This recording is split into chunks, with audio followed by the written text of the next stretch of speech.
This series includes discussions of sensitive topics, including transphobia, homophobia, sexual violence, and drug use. Listener discretion is advised.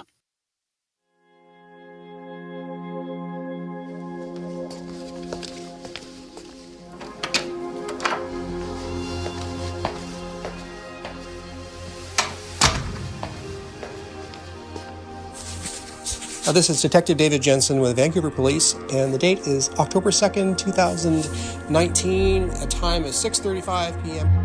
It's been 4 months, almost to the day, since a teenage girl seemingly disappeared from her hometown of Vancouver, Washington. Were you aware that this is recording? Yep. Do I have your consent to record this conversation? Yep. Okay, also with me is... This is the first time detectives are getting to talk to the man they believe was the last person to see 17-year-old Nikki Kuhnhausen. It's been a game of cat and mouse, just getting him here to answer questions. Do you have any idea why? Well, I'm asking you. I was told missing persons case. Okay. That's it. But I did run across this person just once. I saw her walking. I walked up to her. I asked her, why is she walking alone in the middle of the night? And she said that she had some big fight with her boyfriend, and she's really upset. And These detectives have seen just about everything in their decades solving crimes. But this interview is frustrating. They know they have their suspect sitting right in front of them. They just don't have enough evidence to arrest him. Did you guys drink anything together? I did have vodka with me, and I offered some vodka for her. Okay. With no body and no proof of a crime, they hang on every last word the man says, hoping he trips up on his story. Do you see why I want to talk to you? I don't know what to tell you. The interview goes on for almost an hour. So you're the last person to ever see her?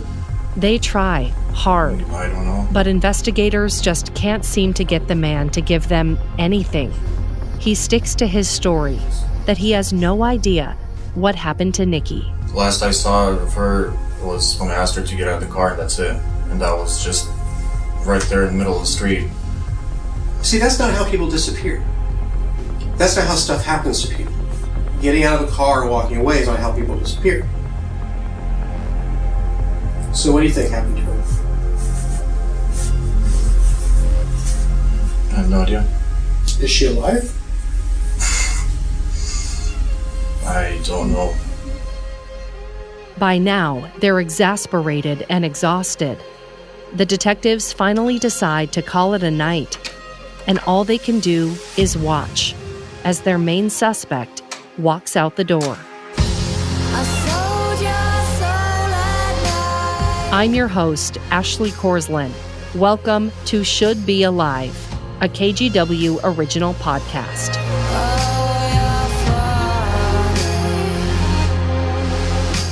Episode 1 of 6, Into Thin Air.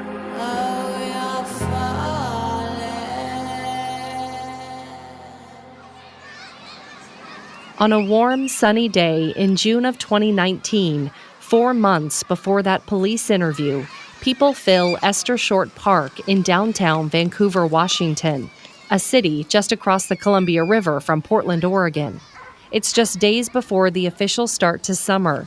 A bunch of kids excitedly skip around a playground during a game of tag. People walk by with their dogs, enjoying the town's farmers market. They sample locally produced honey and coffee and line up in front of tables to buy fresh-cut flowers and little trinkets. While families bask in the sunshine on this idyllic, easy Saturday morning, there's a small group of people on the fringe of the park. They're taping up flyers on streetlights and stop signs. They're missing posters of a local teenager who no one's heard from for several days. The flyers show 4 photos of a dark-haired 17-year-old. In large red letters plastered across the top of the page are the words, "Have you seen me?" Below, it lists the name Nikki Kuhnhausen, 5'8", 120 pounds, hazel eyes. My name is Lyndon Walls, and I'm an activist and a local trans person. And pronouns, would you like me to use? I use they, them pronouns. Great.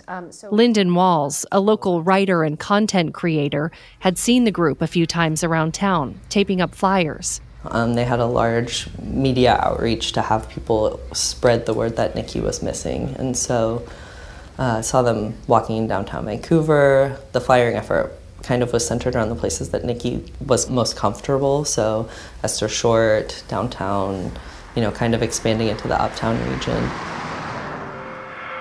In the beginning, Lyndon didn't know much about Nikki, or really anything regarding the circumstances of her disappearance. It's not unusual for teens to go missing here from time to time. Statistically, most run away from home and eventually come back. But this felt different to Lyndon. The people trying to spearhead this grassroots search effort seemed to have a sense of urgency, and they were effective with their messaging. After seeing the posters around town, it didn't take long for Lyndon to see social media posts about Nikki too. Post the same thing. One after the next. Duplicate.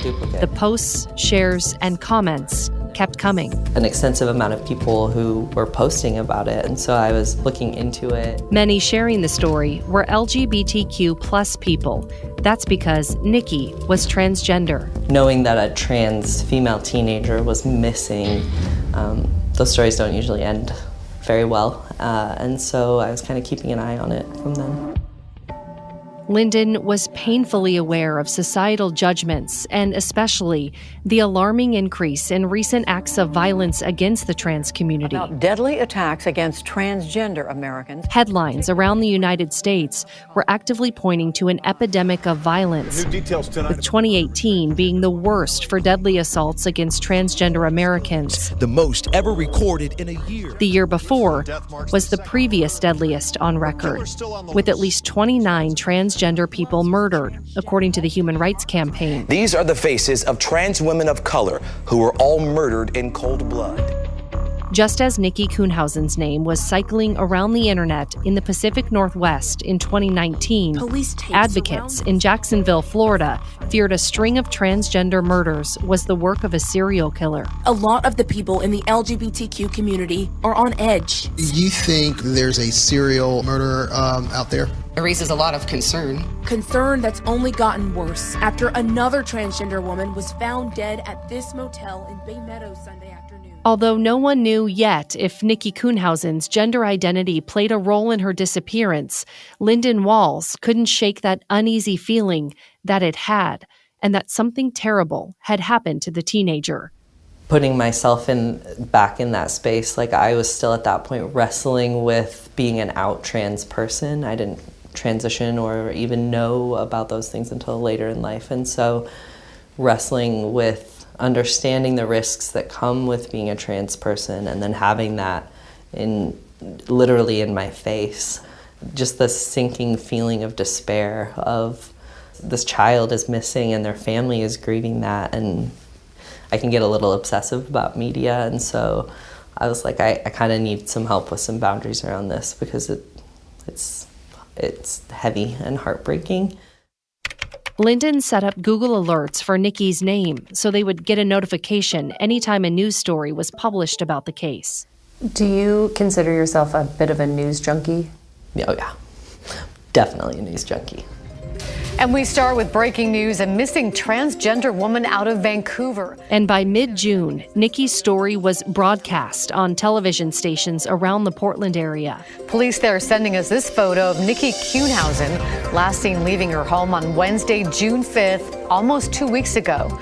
She's about 5 foot 8 inches tall, 120 pounds. She has black hair. If you spot her or know anything about her whereabouts. But the news coverage didn't get quite the response that Lyndon had hoped for.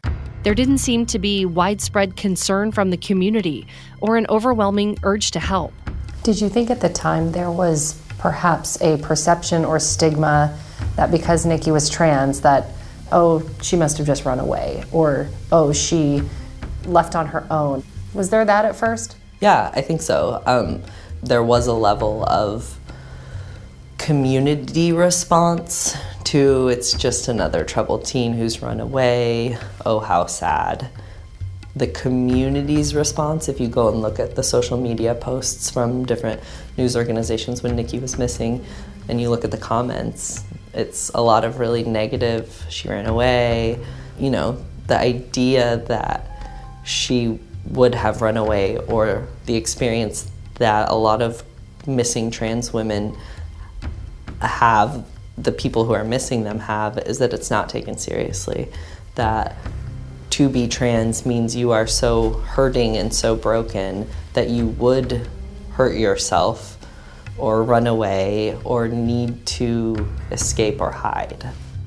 And that's what hurt most for Nikki's friends and family.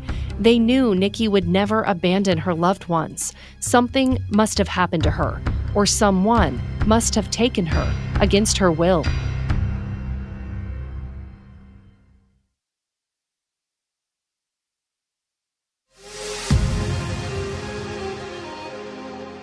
So what we'll do is, to start, Lisa, we'll just tell me your first and last name and tell me your relationship to Nikki. Okay, my name is Lisa Woods, and Nikki Kuhnhausen is my daughter. Lisa Woods knew Nikki better than anyone, and Nikki was fiercely loyal to her mom. The two talked every day, sometimes more than once. And they didn't have your typical mother-daughter relationship either. It was like their roles were reversed. There were times where Nikki was more like the mom. She always checked in on Lisa, who had struggled with substance abuse at times in her life and battled mental health issues. I was working at Walmart for probably almost 6 years, and I would talk to her once a day before my shift. You know, I struggle with anxiety, and there were a couple times where I didn't get through till my lunch or whatever, but when I did, you know, was able to talk to her, and I wouldn't have to take my medicine, you know, I would just be able to go to work. So when Nikki all of a sudden stopped responding to messages, Lisa knew something was up. That was just not Nikki. When did you first know that Nikki had disappeared? Or at first were you like, she'll be back? Or was it totally... No, I knew that first day. I knew the first day. Nikki and I never went very long without talking to each other. Even though she was just 17, Nikki had been living independently of her parents for a while. Lisa says Nikki lived a transient lifestyle, often couch surfing at friends' places. So Lisa didn't always know where Nikki was staying, but Nikki always checked in with her mom. And that night when I went to bed on the 6th, when my messages had gone unseen, I knew something was wrong. What was it like in between those days? What was going through your mind? I made a pillowcase out of her, because that Saturday before that, she had given me her hoodie that she had made. She designed her own clothes, made them hers, you know, and she had given me that sweatshirt to wash, and I hadn't washed it yet. So I put it on my pillow as a pillowcase, and I slept with my Bible and a picture of her, and I prayed for those 4 days. For the next several days, Lisa's hopeful calls and texts went unanswered. Her nights were long and restless. Lisa kept praying that Nikki would just show up at home. Maybe she'd have a wild excuse about where she'd been. But by June 10th, Lisa couldn't wait any longer. She called the police and filed a missing persons report. I got the phone call from her saying that Nikki was missing. Lisa also called Nikki's best friend, Taylor Watts. I immediately messaged Nikki, just hoping that she would reply to me. She didn't. So when I started seeing that my messages weren't delivering, sorry. It's okay. I knew something was wrong. And it turns out something was wrong. Taylor, who had known Nikki since they were kids, began spending her evenings driving around Vancouver with another friend named Ariel. They felt helpless and really didn't know where to go or where to look. Every night, there was plenty of times where me and Ariel would go just like looking in neighborhoods and stuff. Just cause, you know, maybe we would see her somewhere. We never did. We would, you know, go around apartments or like, you know, where we last would see her. We never found her, so I had already thought something bad. Unfortunately, I thought the worst, and, you know, it was the worst that had happened. It's always an open wound. Each day that passed without her daughter was excruciating for Lisa Woods, but soon she found an ally in a detective who would spearhead the investigation into Nikki Kuhnhausen's disappearance. I was blessed with a detective named Dave Jensen, and Dave is the one that kept putting that hope inside me. He believed he would bring her home alive. I'm David Jensen. I usually go by Dave. Detective David Jensen became the primary investigator on Nikki's case. I'm employed by the Vancouver Police Department, and I've been a detective for about 6 years now. Before becoming a police officer, Jensen worked for Microsoft as a software test engineer. Before that, he tested and deployed websites. As a detective for the Vancouver Police Department, Jensen is assigned to the Digital Evidence Cybercrime Unit, or DECU, which is affiliated with the Internet Crimes Against Children Task Force. And that unit currently has a few different jobs, child exploitation cases, child pornography cases. We also take care of forensics for electronic forensics, digital, for a variety of different units and different crimes and even outside agencies. But we also have the missing persons function in the department. And so I am responsible for missing persons investigations. What type of personality does it take to work the cases you do? You have to get used to the idea of falling behind at a slower rate rather than catching up. I have likened it to standing on the bank of a river, and it's a big, filthy, nasty, dirty river with ugly, horrible fish floating by.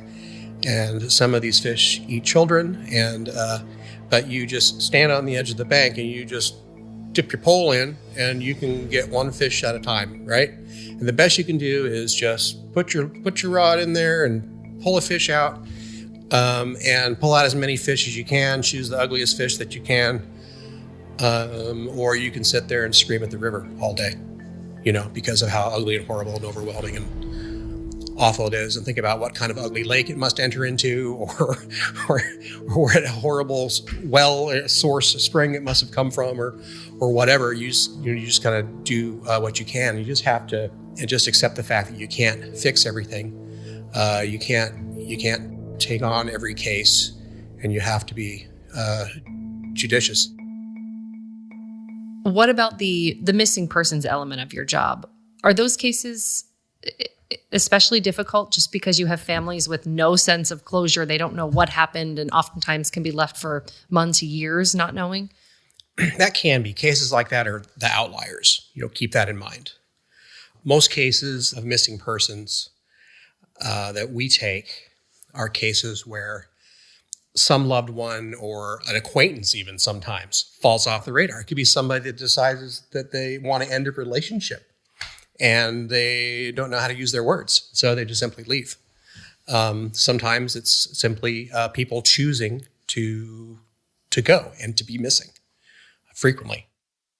It is rare, Jensen says, for missing persons cases to turn into something criminal or sinister, and it would be an outlier for a child or teenager not to return home after running away. But those cases do happen occasionally, so detectives always have to weigh what's a genuine emergency and what's not. In June of 2019, Nikki's was one of several missing persons cases that landed on Detective Jensen's desk, and he had to consider all the possibilities, which at first was tough for Lisa.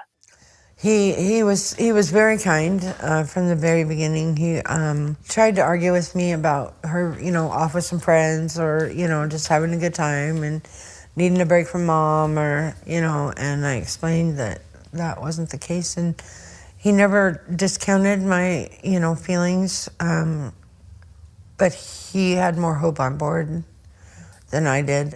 Any child missing from a home is just by default called a runaway. And it's a label that's not necessarily descriptive of what the real situation is, right? But looking at it, you said, okay, well, this is a kid who's couch surfing somewhere and hasn't come back again to where she's couch surfing from. As Detective Jensen got to know Lisa better and learned about Lisa and Nikki's close relationship, he determined this was not some runaway teen. Nikki had nothing to run away from. She was living with friends, free of her parents' rules and curfews. She was doing whatever she wanted, whenever she wanted. First of all, she and Nikki were in constant contact with each other. They either called or shared messages or whatever on a nearly daily basis. And it was extremely unusual for Nikki to go silent on social media. She was pretty much a constant user, I think, of Facebook and Instagram, and all that just stopped. After the first press release from police and subsequent news coverage, people started calling in with tips and information. One caller reported seeing Nikki at a local grocery store. Another tip came from a man who had just gone to jail but claimed to have been with Nikki before she disappeared. I actually went to a prison in Oregon to go talk to him. And he's like, yeah, I know Nikki because she's the sister of a friend of mine. That tip turned out to be a dead end, as were most of the rest.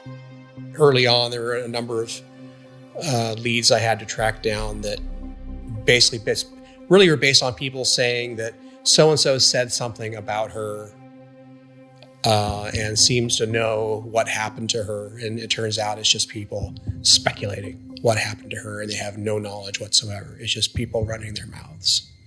But it was more just sort of following one theory of what happened and then just hitting a wall. Then, about 2 weeks after anyone last saw Nikki, Detective Jensen got information that would give him a new lead. It came from two people Nikki had been staying with at the time of her disappearance, her roommates. Jensen met with both women, Tiffany and Faith. Tiffany explained that Nikki had left their apartment late in the evening of June 5th and returned a couple hours later in the early morning hours of June 6th. Nikki was holding a bottle of vodka and wearing a man's coat. Nikki told Tiffany that she had been out with a Russian male in a gold car. Nikki planned to go back out to meet the man again to give him back his jacket and said he was going to help her get a cell phone because she had lost hers. Tiffany said she tried arguing with Nikki not to go back out, but couldn't stop her. Nikki seemed worried, but still wanted to leave, Tiffany recalled. Nikki didn't take any of her belongings, including makeup or clothes. She left the apartment around 6:30 a.m. Tiffany never saw her again. The other roommate, Faith, had even better information for Detective Jensen. Faith had gone to jail on drug charges hours after Nikki left their apartment and had just been released when Jensen came to interview her, so she hadn't shared this story with anyone. Faith told Detective Jensen that Nikki had logged into her own Snapchat account on Faith's phone before Nikki left to meet up with the unidentified man. When Faith later tried to log into Snapchat, she found Nikki's username. The password wasn't saved, so Faith couldn't see what conversations Nikki had that night. But Faith had taken a screenshot of Nikki's username. But this information about the use of Snapchat was not available, I don't think, to any of us until she got out of jail. Knowing that Nikki had potentially used Snapchat to communicate with the man she had met was a huge clue, but not enough for Detective Jensen to jump to the conclusion that a crime had been committed. First, Jensen needed to identify the Russian male, and the key to doing that would be to access Nikki's Snapchat account. To get a search warrant for records, I have to have probable cause for a crime. So a person being missing is not probable cause for a search warrant. So the other avenue that is left open is to get an emergency disclosure request submitted and see if the provider will honor that request. Provider meaning Sprint, Verizon? Sprint, Verizon, Snapchat, Google, whoever the company is that you think has that emergency information. Jensen's best option was to make an emergency records disclosure request to Snapchat. Essentially, he had to make a case to the company that Nikki was at imminent risk of harm or death. Jensen requested all the login history for Nikki's account and the usernames for any accounts she contacted. He knew it was a crapshoot, but it was all he had. So if you make a good case, then they will do it. And I'm always a little worried. It's like, okay, well, it's been a couple of weeks. can I really make the argument that something bad is about to happen, right? But we don't know what has happened. We don't know if she's being held in a dungeon somewhere and being kept against her will, or we don't know. Within a few hours of Jensen's request, luckily Snapchat said yes. Snapchat sent back basic subscriber information for Nikki's account and IP address history. Jensen could see that Nikki logged into her account 2 times and logged out 2 times. The final logout time was 5:34 a.m. But Snapchat denied his request for account information for the person Nikki was talking to. So the next day, on June 27th, Jensen wrote a search warrant, got it approved by a judge, and served it to Snapchat. The company returned the records that same day and gave Jensen exactly what he was looking for. If you get records from Snapchat, they give it to you in all these little spreadsheets. And there's a spreadsheet called Chats, and there's a spreadsheet called Snaps. So a snap is basically, you'll take a quick moment in time, maybe a 3-second video or a photo. You'll have a little comment or a giggle or a smiley face or whatever on there. And then you'll send it to the person or persons. They'll look at it and see it, and then it'll expire in 5 seconds or 10 minutes, whatever you have it set to disappear. So, and then the chats are actually more like chats that you're familiar with in Messenger or SMS. So those are there, and then they're just stored. He was anxious as he flipped through the pages of documents from Snapchat. Jensen scanned his finger down the page and stopped when he found the column that read Snaps. It showed the username of the account Nikki had been communicating with, perhaps the single most important piece of information he needed. There were 2 snaps from a man with the username Bogdan_David and 1 from Nikki to him. Jensen dropped his gaze farther down the page as he continued reading. He flipped to a second spreadsheet called Chats. This section contained the content of the messages exchanged. This proved to be even more helpful. The document showed that between 4:51 a.m. and 5:36 a.m. on June 6th, Bogdan_David sent the following messages to Nikki. Okay. 1700 Main Street, Vancouver, Washington. LOL.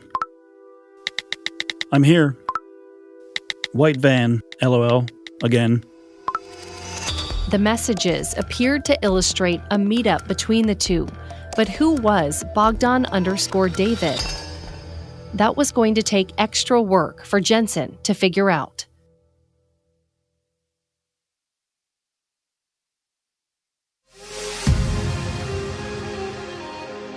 Now that Detective Jensen had the Snapchat username for the person who likely last communicated with Nikki Kuhnhausen, he was able to establish probable cause.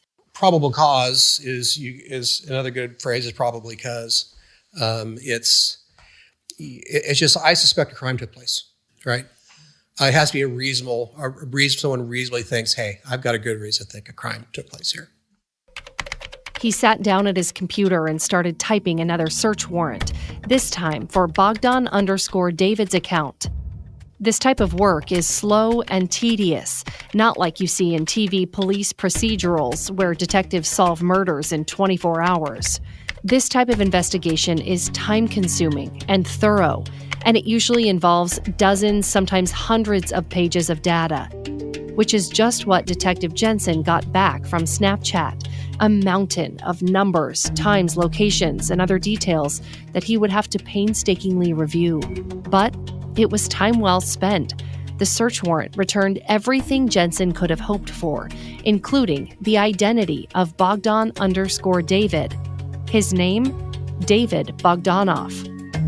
Jensen also received the man's email address and phone number associated with the Snapchat account, and a spreadsheet titled Geolocations. It's a feature of Snapchat that periodically tracks a user's approximate location when using the app. Because not all people have that feature turned on. And not all people have their phones set up so that the phone is keeping track of where it is necessarily all the time, okay? And then simply Snapchat was then using that to keep track of where he was, and so that could be used by the application as needed as a feature. That meant Detective Jensen could see where David Bogdanov's phone traveled in the hours before Nikki's disappearance, at least while he was using Snapchat. The data showed David's phone in Vancouver, near the vicinity of the King James Apartments. That's where Nikki had been staying. 1 hour later, Snapchat indicated that David's device was located outside the Uptown Apartments, 1700 Main Street. That's the same address David had sent Nikki in a Snapchat message. Whether or not he actually did something, we really want to talk to him because he's the last person that we can tell that she has spoken to. Did you think she was alive at that point? I think I was probably leaning to about 75% thinking that something had happened to her. That she was dead? Either that she was dead or that she was no longer able to answer. If she had been maybe pressed into maybe a trafficking kind of situation or something was being controlled, didn't know. But I felt that we were about 75% as something has occurred to Nikki. As the investigation progressed, Detective Jensen learned David Bogdanov was a 25-year-old construction worker who lived in the Vancouver area. He owned a business called Pinnacle Flooring and worked with his brothers. After unsuccessfully attempting to locate David at his last known address, Jensen and another detective decided it was time to pay the Bogdanov brothers a visit. They started with Arthur Bogdanov. Arthur basically talked about David as if he was like a long-lost relative, somebody that he doesn't really talk to very much, and that maybe almost he's exasperated with, and David does his thing. I don't know. I don't know anything about what you're asking about. He didn't know anything about the case, didn't know anything about David's encounter with this person. And when I asked, well, do you have any idea where David is right now? He said, I don't know. I think he might be backpacking. This whole claim that Arthur knew nothing about his brother's whereabouts, complete BS, according to Jensen. Just based on my, my spidey sense, I didn't believe a word of what he said. And I felt he was just, covering for his brother. Before leaving, Detective Jensen gave Arthur his business card and asked him to give it to David if he saw him. Then the detectives went to the address David had given Nikki in the Snapchat message. It turns out that's where David's other brother, Stan Bogdanov, lived. Jensen knocked several times on the door. He paused for a minute before knocking again and listened. He could hear a man inside talking on the phone in Russian. And was on the other side of the door, talking very loudly and very animatedly for, I think, almost 5 minutes before he actually came to the door and let us in. And I really wish I could understand Russian like that. Just as Jensen took a quick breath to calculate his next move, a man abruptly opened the door. It was Stan Bogdanov. To Jensen's surprise, Stan agreed to talk with them in an outdoor courtyard. The men sat down together at a small table. Jensen explained the reason for their visit and the general circumstances of Nikki Kuhnhausen's disappearance. And then he similarly, said, well, don't really see David very frequently, and still trying to distance himself from his brother. And at that point, I'm like, okay, we've got a wall of denial here going on in the family. At the end of their conversation, Stan offered up a phone number for David, different from the one Detective Jensen had gotten from the Snapchat records. Jensen only had a Verizon number. The number Stan gave them was for a Sprint account. So over the next few days, Jensen called both numbers multiple times. He also visited 4 more locations looking for David and tried to contact more family members and friends. As a last-ditch effort, he left business cards with David's girlfriend and other siblings. But thanks to that Sprint phone number, Jensen now had a new avenue to investigate David. He wrote a search warrant for that account, and the records revealed that the night David Bogdanov met Nikki Kuhnhausen, David had made a series of phone calls to a variety of numbers. In about a 1 hour period, I guess, he made somewhere between 10 and a dozen phone calls to phone numbers with all kinds of different area codes. It looked odd. Jensen used a computer database to look up each of those phone numbers and discovered they were all connected to prostitution ads. David had called 15 numbers between 4 and 4:30 a.m. on June 6th, the morning Nikki went missing. One of those numbers was for an adult video store in Portland, Oregon.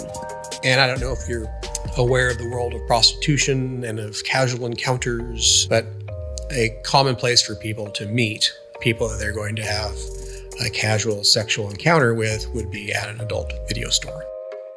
Looking at all those ads, none of them appeared to be Nikki. The idea that she was missing because she was engaged in prostitution was becoming less and less of a possibility. Partly because he's calling numbers for prostitutes and Nikki doesn't have a phone, right? But he met this girl on a night when he was definitely on the prowl for sex. So it gives you an idea what his state of mind was, what his motivation was.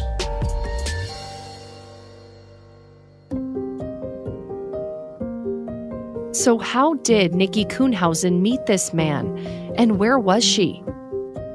The only way to know, detectives would have to find their person of interest, David Bogdanov. It was highly likely that only he could tell them what happened to Nikki. The only problem, David was long gone. He left the country the same day that Nikki disappeared. Next time on Should Be Alive. I think it kind of opened her eyes a little bit, unfortunately. Like to the people she was maybe hanging out with. And to be careful. I was growing increasingly suspicious that David would know something about her disappearance. She was loving, she was caring, she was happy, so fun. She was my heart and soul. Were you surprised he agreed to do an interview in the first place? I think he realized that I was not going to go away. You're not going to tell this story later? Oh, later? Yeah, I did. I mean, this is something that people are going to talk about.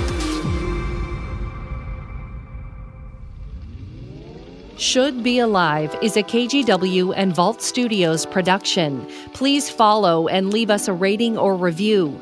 We've got a lot more information about this case, including videos and pictures, on kgw.com/shouldbealive and on the KGW YouTube page. This show is written, produced, and hosted by me, Ashley Korslin. Our audio editor and co-producer is Zachary Carver.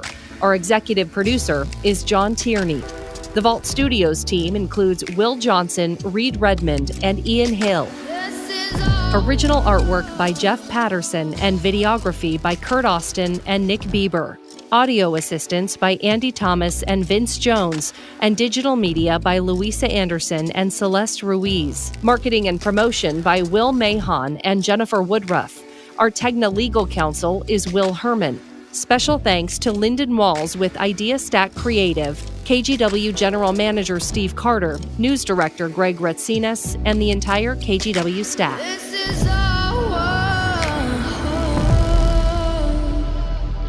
And if you like this show, check out our other podcasts.